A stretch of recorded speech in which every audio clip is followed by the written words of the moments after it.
Yo, it's Guido coming at you with the Tactics Talk, guys. Let's talk about middle tier or bottom tier mediums and how to be annoying. Be annoying, man. If you're gonna go brawl, then try to be the annoying little booger, as a friend of mine just said. As O'Brute said, be the annoying booger. We are here on Westfield. We have spawned into the, well, I don't know what you'd call it, the north spawn, but it's an encounter mode. As you can see, the cap is down at the southeast tip of the little T-shaped village right there. And everybody on this mode spawns up top. All right, so this map actually has a really split spawn for the random, but in encounter, random for standard. But in encounter, we're all in one spot. And as you can see, they're all spawning in over on their side. And it's a race to get up to these hills, go hold down and play punchy face. You'll also have people rage down to the south. So they're looking to get down here to the southeast, and potentially some people will go towards cap or hang out on these bottom parts of the ridge or the top part of the ridge for shots across. This map, I believe, is is more often won up here on the hill, whether it's standard mode or encounter mode. On encounter mode, I would say it shifts even more so that direction. There is an opportunity for fast cap if everyone gets kind of anchored up here in this fight right here. The other flanks, they can't be ignored necessarily. They do need to be watched, but it's much less often that those flanks are decisive. All right? Obviously, there are always exceptions to the rule. So I do like, a lot of times, and I've stepped back from this a little bit, and maybe I'm leaning a little harder back into it just for the fun part of it, but I do like to take my mediums into the heavy brawl. You got to be careful, especially if you're middle or bottom tier in that situation. And the deployment of your team matters, and the makeup of the other team matters. So we do have tier 8s to deal with, but if I look over there, what am I really afraid of? The KV-5 and the TS-54 are certainly going to give me trouble. Even with my gold pen, I'm going to be looking for weak spots, and that's not, or the side of the tank, and even the side's going to be iffy at times. I obviously don't want to get ganked by this Su-130 PM, and even the tier 7 heavy, the M445 is pretty tough. But the rest of it, with a little bit of gold and some care, we can do some good work. I also know that my tank has pretty good hold down capability. Well, not hold down, good depression. The turret is mediocre at best, but I do have good depression and I do have good speed. So my options are head towards the cap, kind of fight down in that area, maybe go all the way down to the south, way down there, or fight up top. And sometimes it's more fun to be the annoying booger. So that's what we're going to try out. We're going to try to be the annoying booger today in the T-23E3. This is a tank that I do not dislike as much as I thought I might, I guess. We're getting close to the 100 Battle Challenge finish on this thing, and I don't hate playing it. And it seems to be better than it should be, I guess would be the best way to describe it. Now, I am only on 40 battles. Right now running a 60% win rate in this thing. And I don't expect that 60% is where I will end at 100 battles. If I keep it at 55, I think I'll have done a pretty nice job with it. Anything over 50 is what I'm aiming for with all these 100 battle challenges. So far, though, I feel like this thing punches above its weight class. And it's not because its gun is punchy. It just has a lot of little things going for it. That was nice to get missed by that guy, but I did not get missed by the second shot. So I've taken a big risk trying to get up here, and there's already two dudes headed this way, and I really, honestly, could have maybe 200 hit points left if both of those guys would have hit. Now, usually, both teams try to send somebody in this direction. It is a bit unusual that one of them is a Su-130 PM, to be quite honest. Usually that guy's back with the IKV-90. I'm not surprised that a faster medium came up this way, the TS-54, but now we're just going to try to be annoying. I'll go ahead and fix the ammo rack. Bad shot. My timing is just off lately a bit. That just missed. And then he dies. So unfortunate, don't get any hit points out. I do get some assists though, 357. The thing I like about this position with the two tanks we have right here is we have essentially neutralized this Su-130 from being a factor in the game. He decided to come forward. I think what he wanted to do is crawl up this hill and shoot across at guys. He's just not going to be able to do that with the two of us here, provided we don't poke up and over that ridge and get smacked by any TDs sitting in the back. But he's the TD I was worried about. So what could be back there? Well, maybe an AT-8, I guess. E-25 Super Hellcat, but it's certainly not going to be the Su. 130. So he's kind of, based on the way we deployed, taking himself out of the fight a little bit. And the TS-54 has done a little bit of that himself. I am a bit concerned that the TS-54 might try to come around the corner, but for the moment we still have enough guys. And I spent a little bit of time in this game looking for shots on the KV-5. Kind of what maybe the Su-130 was thinking of. If I can get high enough on this position, but now guys are giving me shots, right? Okay, thanks there, OI. Fantastic. Look at the reload on this thing, just nice and fast. We'll shoot him, we bounce, it's unfortunate. He's gonna pay attention to me in a moment. Oh shoot. Lucky. I'll take it. He missed. I am inside his reload, so let's pop up. I haven't been hit by anybody back on their sniper hill. That doesn't mean there isn't anybody there, and I won't poke one too many times. Notice the Su-130 is taking an interest in what I'm doing. He's trying to catch me out, getting a shot, but man, he is really hurting in his positioning right now. And a lot of times you make these positioning decisions, and it doesn't work out because somebody does something that's going to counter it. Look at him. He's looking for a shot on one of these guys. I was thinking, oop, my butt might be sticking up too much. He's trying to get that Su-85M if he can. And, oh boy. Very surprised right there. I kind of forgot about the M454, to be honest, guys. Or 45, M445. Thank goodness it's not an M454. That would really suck. So I'm sort of paying attention to where his turret is as best I can. One thing about this is I am perma-lit by the Su and the TS-54. So anybody back there I don't see has great information on when I'm poking, to include the M445. So take that into consideration when you're perma-lit like that. And I'm watching his turret. He's looking at us. Oh, look at this. We got a T-21. Maybe we can shoot this guy. Oh, right on. Dispersion. All right, he starts moving. So I figure he's probably going to have a bad dispersion circle, or worse than he could have. And he's kind of bumming too, because he's taking shots from us. He's looking the other way. He's like, oh, okay, these guys are shooting me from every doggone direction.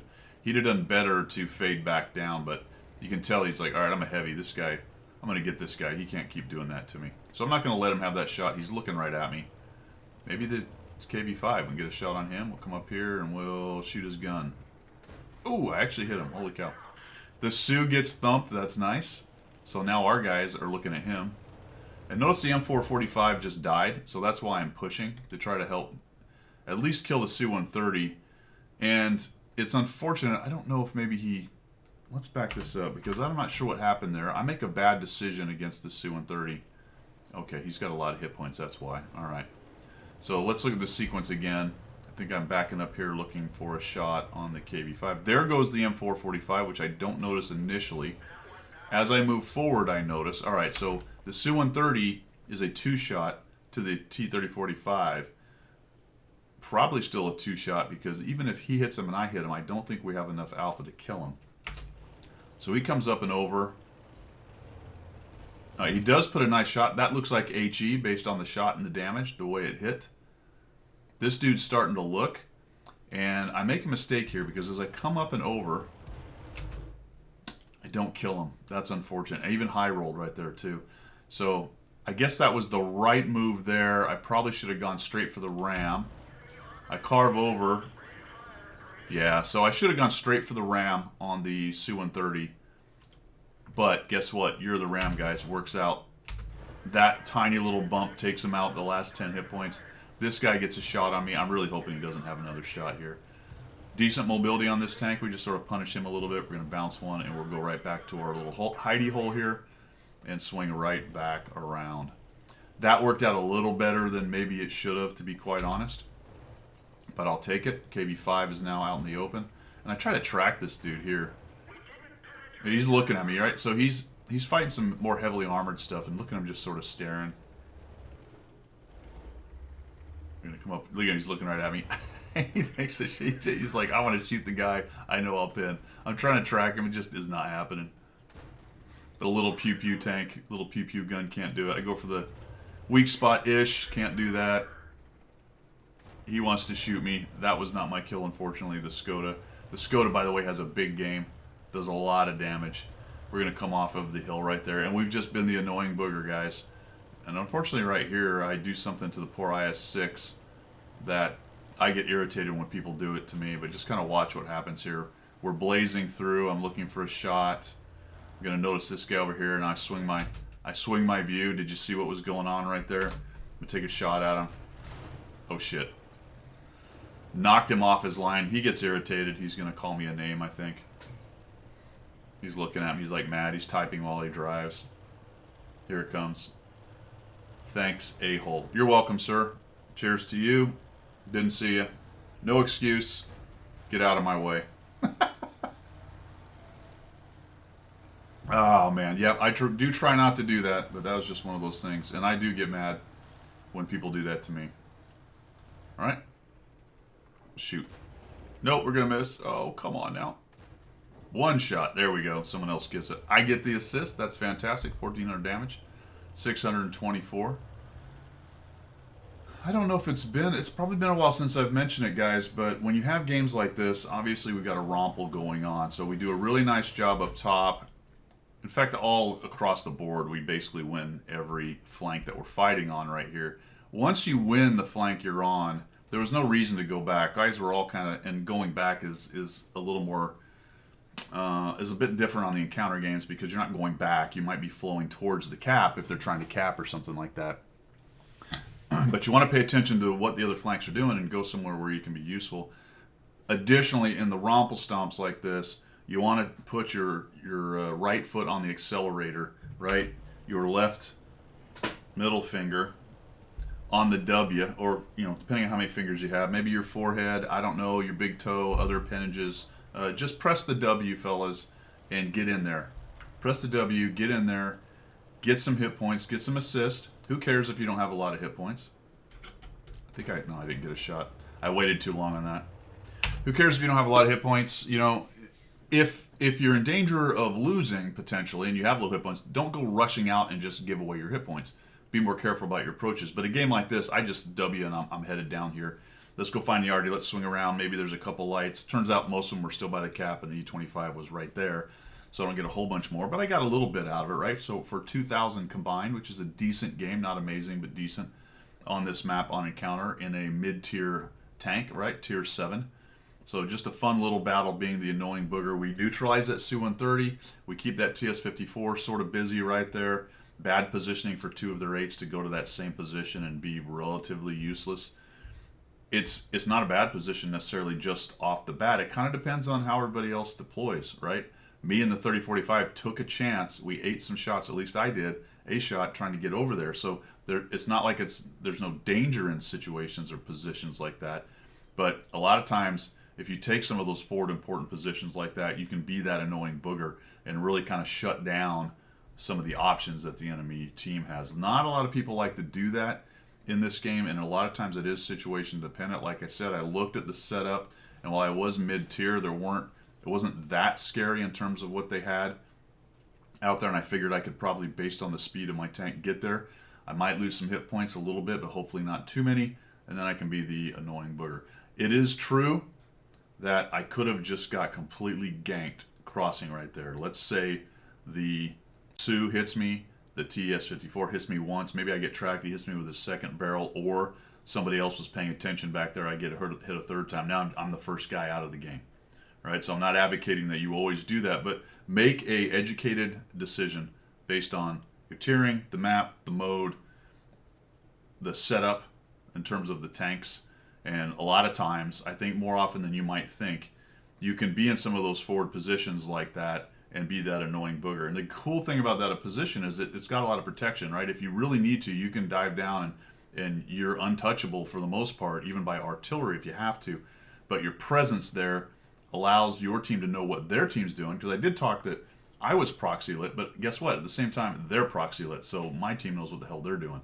So there's an advantage to that as well. If you're bottom tier, maybe even more so, like the 3485, he was a tier 6, right? So maybe that's the best plan for him, is to just be the annoying booger there as the bottom tier medium, who's not necessarily going to be able to get a whole lot else done, and help out your heavies win the heavy brawl. A lot of caveats here. Obviously, he did take his tank away from potentially the south. I have run into plenty of times where I'm gonna go fight in the heavy brawl area. I want to be the annoying booger, and then the other flank that needs the smaller tanks to go do something and some vision gets rolled up because my tank wasn't there. It's trade-off, guys. Trade-off. I just think the game is a little more fun being a little more aggressive. That's just me. Maybe I lose a few more because of that, but at least in my opinion anyway, I'm not redlining, sitting around. I don't really like that gameplay too much. There you go. That's all I've got. Let me know what you think about that down below. Thanks for tuning in. Have a great day, and we will see you.